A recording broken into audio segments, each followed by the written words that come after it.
Welcome to the Wellness Workers Podcast, your go-to source for practical insights on health and wellness for you, your family, and your workplace. In each episode, we explore best practices, proven wellness programs, and uncover what truly works. We'll be speaking with experts and thought leaders in the wellness space, bringing you their knowledge and experience to help you lead a healthier, more balanced life. So let's dive in and discover the strategies that can transform your well-being both personally and professionally. Welcome to the Wellness Worker Podcast. Today on this Wellness Worker Podcast, I'm honored to welcome one of the world's foremost leading authorities and pioneers in the field of stress management, wellness, and stress prevention, Dr. Michel Olpin. He is the founder of the Stress Relief Center at Weber State University and the owner of the Stress Management Place. He's also the creator of one of the only accredited stress relief training courses online that provides nurses with up to 16 continued education credit hours for taking this course, just to learn how to eliminate and reduce, not only reduce, but stop stress from happening in the first place. So for me, I am so honored to have this, I call you a sage, doctor, a sage in the industry. Dr. Olpin, tell us how you do it, man. I just show up and hope good things happen. No, uh, I bet I've been at this a long time. Um, I, many years ago, I realized that I wanted to be involved with wellness long before really people were doing wellness. I learned, just as an example, I learned how to meditate in 1988, and I didn't know a soul who also meditated. I learned yoga long before, and I started doing yoga on my own long before nobody had a yoga mat in 1988. And I realized the difference it was making in me. I mean, it fixed selfishly, it affected I had high blood pressure, dangerously high blood pressure, and the meditation combined with the yoga and doing all the other eating clean and that sort of thing normalized my blood pressure. Obviously, you can't feel when you have high blood pressure, but I could tell that things were getting better for me, even at that mid-20s age when my health was starting to go south. And so for 40 years, I've been playing in this field, trying to learn and experience everything that is kind of cutting edge wellness content, because it really does come down to the one aphorism that I really like. Um, if you have good health, you can make 1,000 decisions. If you have bad health, you can only make one decision, and that is to get back into good health. And so health is really everything. And I look at health on the end of the spectrum that is kind of how do we perform optimally, mind, body, and spirit, rather than just what keeps us out of the hospital. And so that's been my focus for all of these years, is trying to figure out and practice with others and teach others what works to keep us really healthy and well. Dude, I've got a confession to make. 'Cause, to be honest with you, when we first met, before we met, I started working with Morocco, who is the only American manufacturer of massage chairs on the planet. And from working here, they told me that you had conducted a study decades ago on these chairs that proved that they have measurable health benefits. So in my pursuit and doing my due diligence and research is trying to find out, okay, tell me about these chairs. Because the more I found out about them, the more fascinated I became about this whole technology, because this is naturopathic, ancient technology that over in the West we just started to become aware of. But when I met you and you started explaining to me something about how the stress works and the different chemicals that are released in your body and the different reactions and consequences of that, I began to recognize that, dude, I thought I'm stressed out. I didn't know everybody, I thought this was normal. I'm from Chicago, where you got to think fast, walk fast, talk fast. You can't go slow. Yeah, that's just about everybody. I'm about self-destructive as I can get. But the thought is, when you started enlightening me about some of the strategies and practices that you've discovered over decades, Hmm. it blew my mind. So, what I want you to do is give us a little history about how did you start doing the study on the chairs in the first place, and what kind of discoveries have you made in the stress relief center that you created there at Weaver State University? Yeah, it was in the early 2000s when I was asked, I'm a professor at Weber State University, and I was asked by my chair if I wanted to have a space that related to my interests. He knew I was interested in kind of the stress management world. Um, I've always been interested in the nutrition and exercise focus, but there's a lot of people playing in that realm of wellness. But there's not really, especially in the early 2000s, there really wasn't too many people who were dialing into how stress works and how dangerous it is and how to prevent it. And so he said, "Do you want a space? And we have some money if you want to get some things." And so I looked over the whole country, looked over the whole United States to see who else was doing something that resembled what we would call a stress relief center or a biofeedback lab or something that focuses directly on stress. And I found there was only one place in the entire country. Really? It was in Montana that where there was Wow. a university who was doing something that was kind of oriented in this direction. And I checked what they were doing and I thought, well, we should try this. I mean, it would be fun to do and I understood exactly what they were doing when they explained it to me. And uh so I we got together. The first thing we got a massage chair and we got a chi machine and a kind of a chair for meditation. And then I brought in some of my own guided relaxation exercises and this was about 2006-ish, 2007 when this kind of unfolded at the beginning and we didn't really market ourselves very much, but people heard about it, word of mouth started coming in. So we thought it would be cool to assess how they are pre and post. When they come in, let's assess them. And is there a difference after they're done? And so we looked at different ways to Mm. assess people. And turns out that some easy ways to measure that are fairly representative of stress are heart rate, resting heart rate, blood pressure, kind of perceived stress on a scale from 1 to 10, and stress-related pain. And so we started measuring those things. And um, we went through about 3 or 4 years of just, okay, this is interesting. I didn't really do any analysis of the data. And and it was about that time when a representative from Morocco found out that we were doing this, and we had moved into a different location on campus.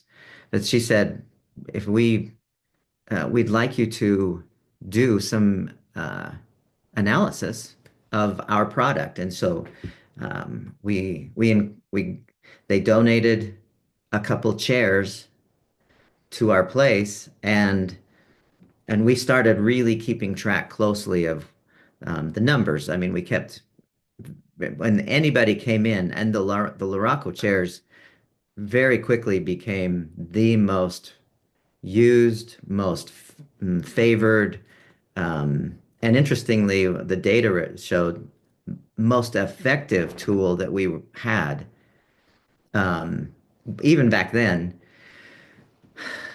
that people could use when they came in. And so we thought there was a gentleman who's kind of big in the massage industry, Alan Wagner, came to me one day and he said, "You should really do a study. You should analyze this because prior to that time, there were um, no studies, no published studies Hmm. that showed either the effectiveness or the ineffectiveness of massage chairs. There's plenty done on massage and other types of, mm, relaxation techniques, but there hadn't been any done on massage therapy or on excuse me, on chair massage. Mm-hmm. And Mm. so he talked me into it. We started gathering the data. We analyzed everything that we had in there, and we had expanded to a certain extent with other tools, but um, we also separated out the Luraco chairs to do kind of a mini study with just those two chairs to see if to see how what kind of results we were getting with those. And the results were phenomenal. The results were when the statistician that looked at our data, and we had I don't remember how many, like 7 or 8 thousand Wow. views of data. I mean, there were a lot of people. We would have, at that point, we had 70 people coming into our center per day. Uh, Man. and he said when he looked at he analyzed it for, statistical significance, and Uh-huh. he said this was so strong. The significance was so strong. If this were a drug, a pill, this would be the best-selling stress reduction pill in the world because Wow. of the effect it was having. I mean, essentially, to summarize the data, people who came in, their blood pressure went down, their resting heart rate went down to a statistically significant Mm-hmm. extent. Their um, their perceived stress went down, their perceived pain, stress-related pain went down, and that was the same for men, for women, for age groups. It didn't make any difference who it was. It what we did in there was making a difference at a statistically significant level. And so we published a couple studies that showed our findings, and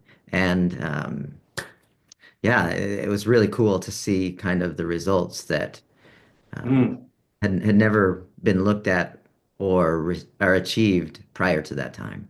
Yeah, and I want you to share something with me in a second, but one of the things I want to share is that something I've been starting to discover. We've been operating within the space of first responders because one of the things that I did when I really started finding out about the efficacy of these chairs, so I'm like, dude, and we the only American manufacturer. How come more people don't know about us, right? So the Hmm. first thing I did is I went to speak to city council saying, okay, what do we need to do where we can impact, have the greatest impact? And they said, you need to send it to the fire department. Fire chief said, you need to send it to the 911 center. And that's what we did. Dude, but when I got over there in that space and saw the tremendous degree of stress that they were under, I Yeah. was completely converted. I'm like, this is not a joke. This is for real. So in the process of doing this, I'm starting to discover that in the first responder community, they're starting to build departments. They have what's called wellness units that they're starting to create for various police departments. Mm. Same thing in the fire department space. They're creating wellness spaces, or what we call Mhm. them quiet spaces, so that people have a chance to decompress and recover. Because this is what's happening. Now, this is factual. According to the World Health Organization, over 90% of all disease is stimulated by stress, right? And as of this year, it's over $360 billion that are spent annually by American corporations because of sickness, workplace wellness. So it's kind of like the companies are starting to take a little bit more serious. It's like, okay, I'm minimizing my investment here by having people having off days, they filing claims, they're getting sick, they're overwhelmed. I want to ask you, one, where have you seen this wellness consciousness flourishing and there being an elevation and awareness about the importance of addressing this? And two, what do you think is one of the causes for this stress in the first place? Dude, tell me what the deal is, Doc.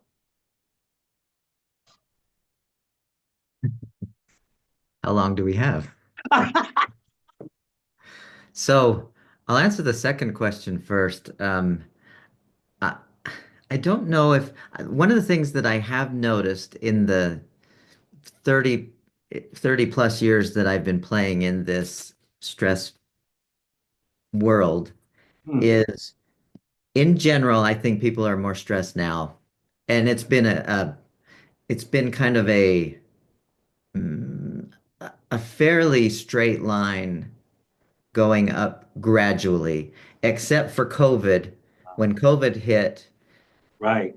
reported Spike. stress levels just went off the charts, and they've somewhat minimized. But I mean, I work with a lot of people, and their their levels of stress are higher, and their symptoms of stress are more profound. We see way more Yeah. results of chronic stress. I mean, and you mentioned, 90% there's a stress component, but we see a lot more things like fibromyalgia and Mm, um, uh, diseases that are because the immune system has been compromised hmm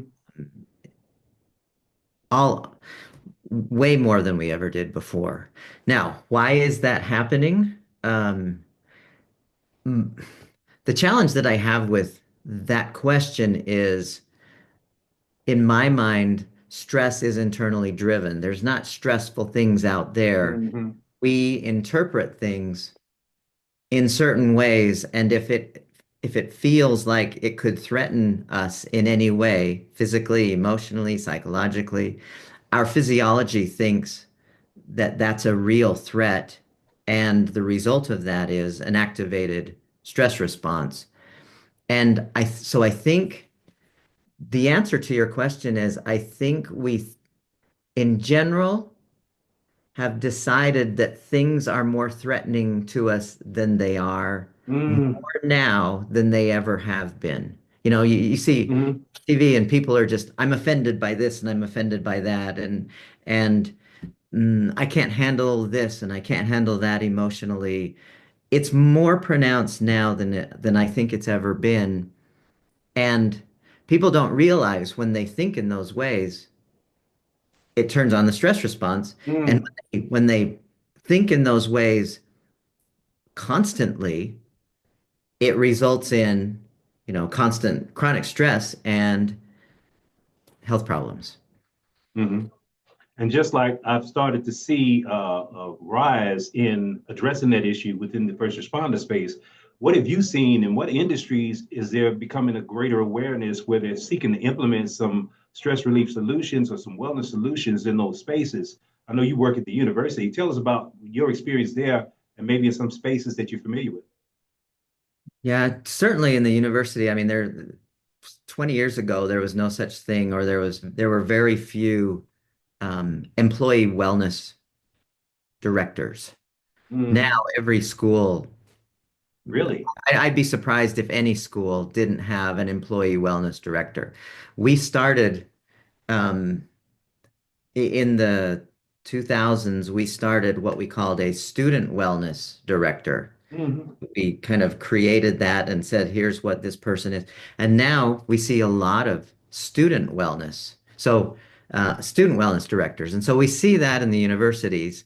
One of the places that we've been fortunate to be involved with to a high degree is with the medical community and especially nurses, where um, the stress levels are just astronomical and the burnout uh, rate is just through the roof. hmm Um, it's almost to a point where there's more people leaving because of stress and Wow. burnout than they can come bring in Wow. because of the stress. And so we've taken a proactive approach. One of the directors, the state directors here in Utah, contacted me and she said, "We need to do something about this. What can you do?" So we've been working together for a few years to try to create a program that nurses could use. And it turned out we ended up getting it accredited for hmm nurses um, continuing education. That is an approach that's a little bit different than all the other approaches that are out there. And the difference primarily that I take, or that how do I say that? The difference between my approach and most of the others is most of the others, their approach is let's help this person who's struggling to get out of stress. And my approach, I include that because we definitely want to help people who are mm, already in chronic stress and struggling with the symptoms. But it would be smarter if we took a proactive approach where Hmm. we taught them how to prevent stress from happening in the first place. Exactly. And so, about half of this program that we created is designed to prevent stress, to teach them how to not get stressed in any situation. And if they forget, because we all forget, we get wrapped up in the mix of the chaos. We also need tools to turn off our stress. So we're trying to deal with this from both sides, and most programs out there just deal with the one side. So that's Amazing. how we're a little bit different in that way. Amazing. Now I know that and one of the reasons why I created this communication is because there are a lot of people who want to know, okay, we're trying to create an initiative. I've had people contact me for chairs, and they're trying to set up some kind of semblance of a stress relief space or something for their Mhm. 911 center or some location. And many times, one, they don't have a budget. Two, they don't have a clue. They don't know where do I start with this whole thing. Right. So part of the reason for having these conversations is to take a seasoned veteran like yourself that's gone through trial and error and has learned what works, what doesn't work, what's cost effective or not cost effective in that situation, and be able to share some of that information because a lot of these people who are HR directors, whether they are wellness directors of corporations or of a company, I did remember hearing you and Dr. Liz talk about they have wellness officers now in medical centers, right? Yeah. that they need to know the stuff that you've learned over the decades. Mm. One thing in particular I want to mention before you tell us about what would you recommend somebody institute as a solution. I remember Mhm. you telling me about that someone found out about what you had done over at the Stress Relief Center there in Utah, another university, and they came over and said, okay, you need to make one for our campus, for our people, but not just for the students, but the staff too. I'm like, Yeah. we need this, right? Yeah. Obviously, you know a little something about what it takes to make a space work. So give us a little input about what you would recommend if somebody's trying Sure. to institute a wellness solution for their people. It was funny. As soon as they saw what we did, they selfishly somehow came up with they said, "Okay, this is for the students," but it was really for their staff and faculty, and it's been well used, from what I understand. But so over the years, one of the things that I've been meticulous about is I'm absolutely dialed into what works and what doesn't work. If it works, you keep it. If it doesn't work, you don't hang on to it. Yeah. Oh, maybe it will work down the road because somebody said it worked. And I'm very scientific about it, even though most of the modalities that are used to reduce stress haven't had a lot of science behind them. Mm-hmm. And for that reason, I had to, but I say had to, but it's been a fun trial and error experience where I've tested with, the lots of people who come into to our stress relief center. We test and see if it works and we measure them and then they try it and then we test them again. And we've had a lot of things that haven't worked. And we've kind of said, no, that doesn't result in or that doesn't produce results that are useful. And so a few things that we've tried that we have kept. The one thing is the absolutely most popular tool that we have is the massage chairs. One reason for that is because when somebody sits in a massage chair, they don't have to think about anything. They just let the massage chair go to work. Mm-hmm. It's like having four human hands going to town on the tight muscles. Uh, so that I would say is almost a must-have to have some kind of a massage chair that isn't one of those that you would find at an airport. You have to get a Mm-hmm. good massage chair. You have to get Mm-hmm. something that is high quality, or else, you've been on those massage chairs or on those beds that they just vibrate, and you're just Uh, annoyed. You just get ticked off sitting. But and I don't want to toot Laraco's horn too much, but they are the best massage chairs um, by a lot. Mm. There are several around the world that, and I like the idea that they're American made. But you have to get a good massage chair. Another tool that we have that is ranks right up there is what we call a chi machine. It's Hmm. it's a very inexpensive, relatively item where you put it on the floor. Chi meaning chi spelled CHI space machine, if you want to look it up. And you put it on the floor, and it looks crazy. It looks insane. It looks like how could this possibly do any good? But they lie on the floor on their backs, and they put their feet in this machine, and it wobbles back and forth, Hmm. and you just let it go for about 5 to 10 or 12 minutes, and it stops. And at the point when it stops, it's one of the most relaxing, energizing, Wow. strange feelings. And it's not universal, but 90% of the people, 95% of the people report feeling an incredible feeling of just ah, I feel a lot better. And Mm. it's just because of the motion of this chi machine that it puts your legs in, and it makes no sense when you look at it, but the results are powerful. Um, That's interesting. we've had a few other things that we really like. We have a what's called a water massage where and this is relatively inexpensive, but you lie on it and it kind of shoots water into your back, but the water's in a bubble, so it doesn't Hmm. you don't get wet.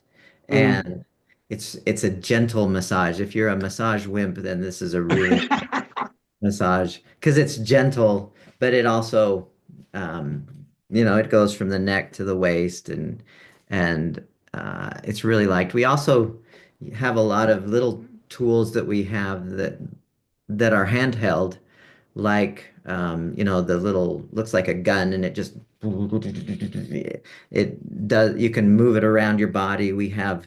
Um, I saw somebody at an NBA game at a timeout. He used one of these, um, I don't know what you call it. It's just a little Massage gun. massage gun, I guess, Yeah. maybe.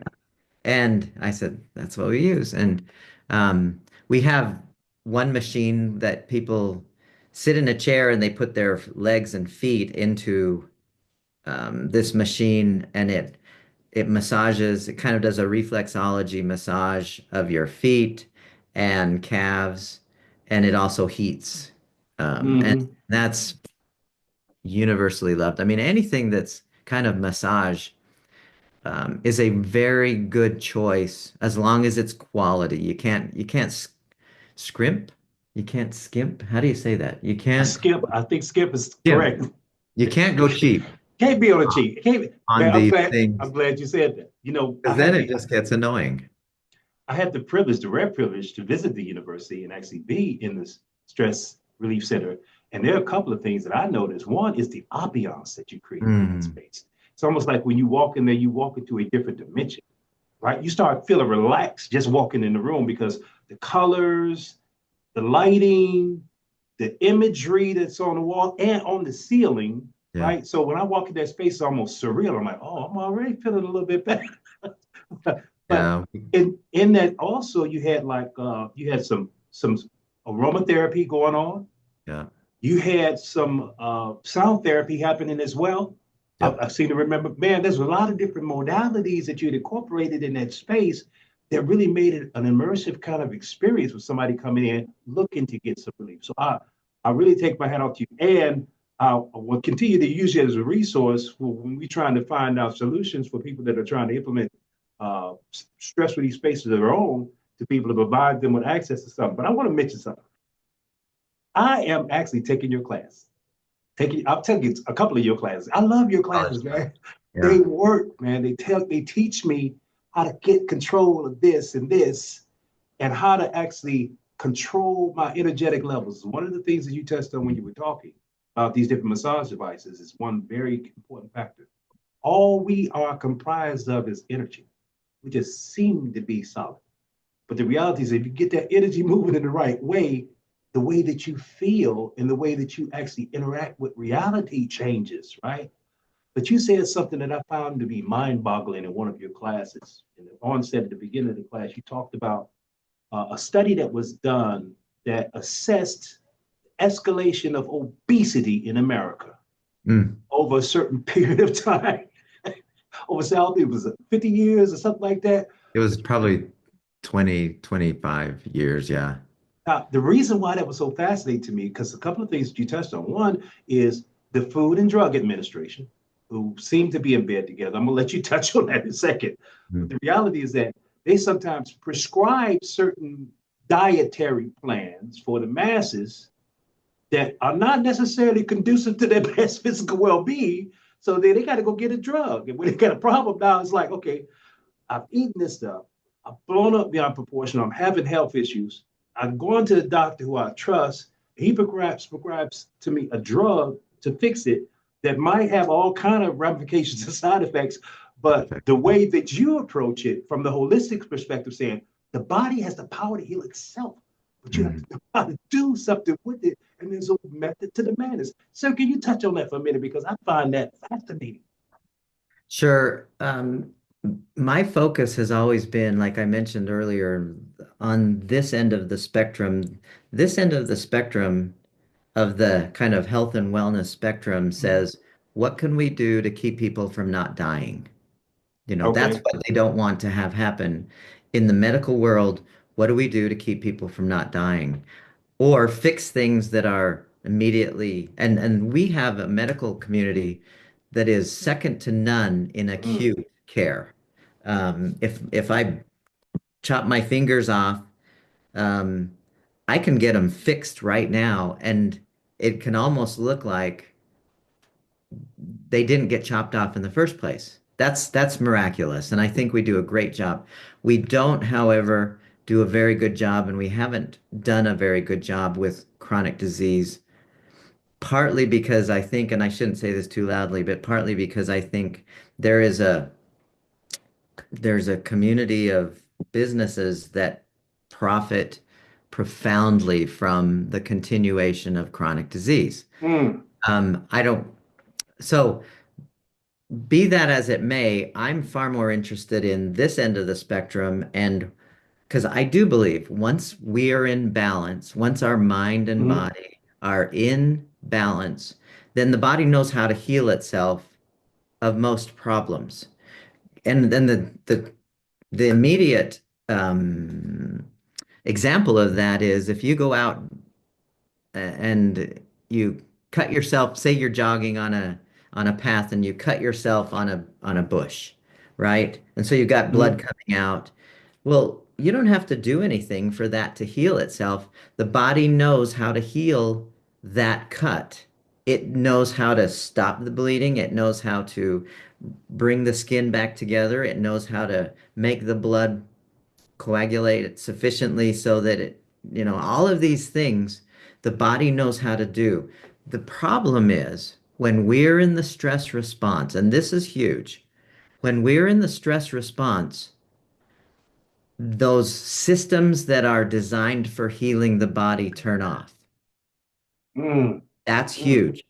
And so my thinking is, what can we possibly do? And there are dozens of things that put the body back in balance. And we've talked about a few here today, so that the body, when something, say hypertension, when you have, say you have an artery that bursts, if you have a strong healing system, if your immune system and the healing part of your immune system is strong and functioning, it knows how to fix that blood vessel that is cut, right? Um, Mm. everybody has those things going on, but we don't notice them because they fix themselves. Mm-hmm. Tons of, man, we could go into the research on that. That's just fascinating. Anyway, um, my thinking is, and it seems to be true for humans, is the more we can apply those techniques that get the body back in balance. In other words, stress is turned off. We're our nutrition is clean. We have enough sleep. We get enough sunshine. Um, when we do those things and anything else we can do to turn off our stress, the body knows how to heal most problems. And Mm, that a totally different approach than the medical model that says, oh, let's apply a surgery or let's, if it's a hmm heart attack or let's fix this cancer with this chemotherapy. I'm not against those, but I think if we can do something prior to those things popping up, mm. we've won the battle long before. We just don't realize it. We don't realize what good we're doing for ourselves because no symptoms, um, you're in good shape. Yeah, yeah, that's fascinating, man. One of the things that I wanted to mention is because we have a project. There's a special care chair initiative that we have that's focused in on first responders, and primarily because the and this is statistical. Did you know that like police officers have a 21-year less lifespan than people that are not under severe Is that stress? right? 21 years? 21 years, man.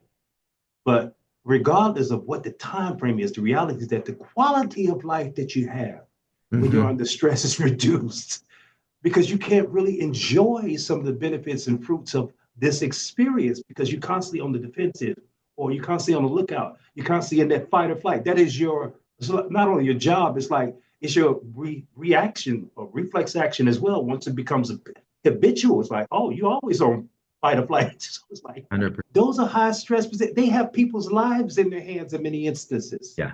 Yeah. somebody else's life.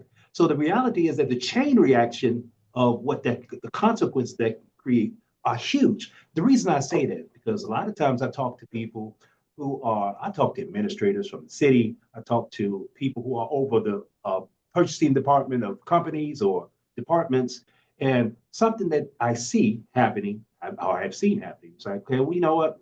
Yeah, we would like to have a wellness thing going on, but we don't have a budget for that. Right? Right. We don't have a budget for that. So I asked these couple of questions, and I've started to get a different reaction. To like say, is it important to them the well-being of these people that are on their team, their staff? Is that important Mhm. to them? Is it of value to them? Right? If something is of tremendous value to you, is it worth investing in maintaining? So I let them answer the question. And the reality becomes unequivocally, they say yes. Yes, these people are more valuable. The police officers are more valuable than the vehicles they drive, but we got a budget for the vehicles. We got no budget for all. That's the most crazy thing I've ever seen. But I'm I, saying that to say I this. absolutely agree. Yeah. I'm starting to see that there's an awakening happening. And more people are waking up that, you know what, we got to take this serious. We got to allocate some resources to address these issues, or else it's going to cost us more money than it's worth. So I'm saying that because I want to ask you this question. Where do you see this evolution in wellness going in the coming years? Based on your experience and your connectivity in the industry, where do you see it going, Dr. O? Well, I think it's partly necessity driven.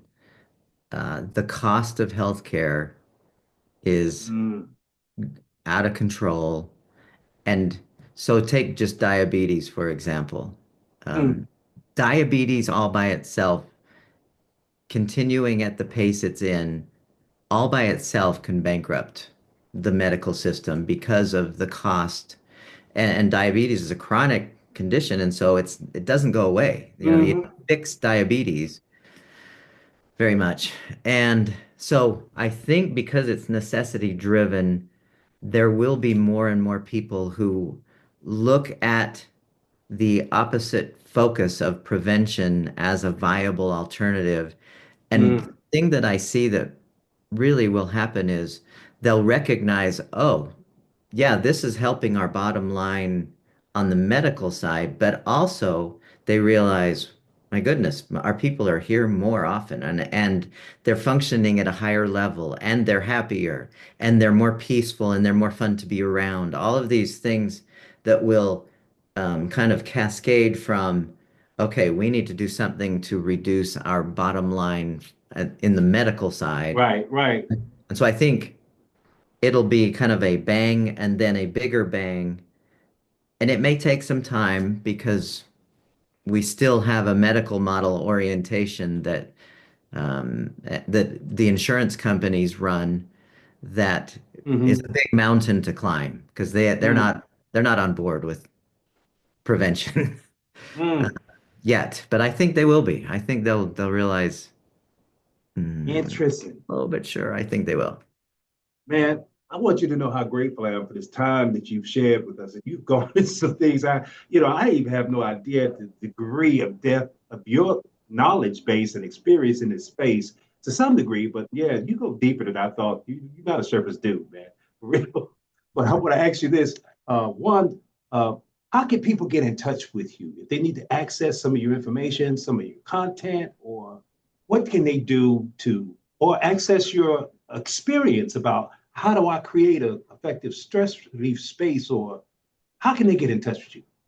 So the easiest way, I have a couple of websites. One is just Michael Olpin, MichaelOlpin.com, and that's kind of a over just a here's Mike and here's kind of some of the things he's done. But I also have a website that is dedicated to stress management and wellness called Stress Management Place, one word, stressmanagementplace.com. And on that website has all of the things that I like to share with people, the programs and the courses and the consulting and the coaching and all the things that I do that are um, to help people. Because most people you were right on when what you said earlier. Most people don't know how to handle stress, and I've been blessed to learn a lot of good stuff that really, really does work. And that's not a very scientific way of saying it, but it's good stuff.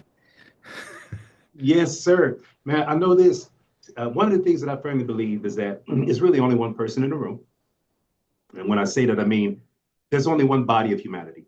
Mm, We're cells in the body of humanity. We are all cells in the body of humanity, and we all have a part to play. And the well-being of the overall human being, humankind, is really should be in all of our interests. So I'm gonna ask you this. Let's say that you are the veteran, pioneer, sage, Dr. Michael Open, that has gone through these experiences and accumulated a wealth of knowledge and discovered through scientific experiment and discovery solutions. If you could give some parting words to the future Dr. Michael Open that's coming to this dimension, completely oblivious to what's happening, and you try to put him up on game, so to speak, so that you know how do you navigate this space and have the most fulfilling and enjoyable life possible. What would you say to your coming self mm. as your wise self? Stay in the moment. I like it. That's, I mean, and that's a long, long conversation, but it, you want, if you want to feel peaceful, if you want to be happy, stay in the moment consciously. And that's the wisest words I know. Dude, Uh, I like that. It's going to take a minute to unpack that, but I do know one aspect of what you just said. Because a lot of the stress happening when you're worrying about the future or you're regretting something from the past and you're not here. right. You're not, not able to experience this here and now, which is really the only eternal moment. Dude, I am so eternally grateful to you. Dr. Open, thank you so much for sharing your insights and research and your passions with us today. I want you to continue to shine your light, man, for so many people who have not done the groundwork, have not invested those 10,000 hours and more to actually find those solutions so that they can benefit from your vicarious knowledge. And dude, I'm going to continue to work with you to the best of my ability to help you get your message out there because I know that many people like me who don't even know that they're in danger, Yeah. don't even know that it's a problem. But once you turn the light on, you say, oh, you know what? I thought it was something wrong with that. Right? Yeah. Dude, Yeah. I am so grateful. And I want you to stay tuned to the upcoming Wellness Workers podcast, where we have experts like Dr. Olpin sharing information, insights, and inspiration about how do you create the best impact for your workspaces, for your people, for your team, and for yourself to have a more fulfilling, happier, and long life because it feels good to feel good. Dr. Olpin, we're going to sign off now. It's my pleasure. Thank you, sir. Thank you very much. That's a wrap for this episode of the Wellness Workers Podcast. We hope you found valuable insights to support your health, your loved ones, and your workplace. Remember, wellness isn't just a trend, it's a lifestyle. Stay tuned for more expert advice and real-world strategies to help you thrive. If you enjoyed this episode, be sure to like, subscribe, share, and leave us a review. If you're a wellness worker and would like to share your story or best practices, please get in touch with me. Until next time, stay well and take care.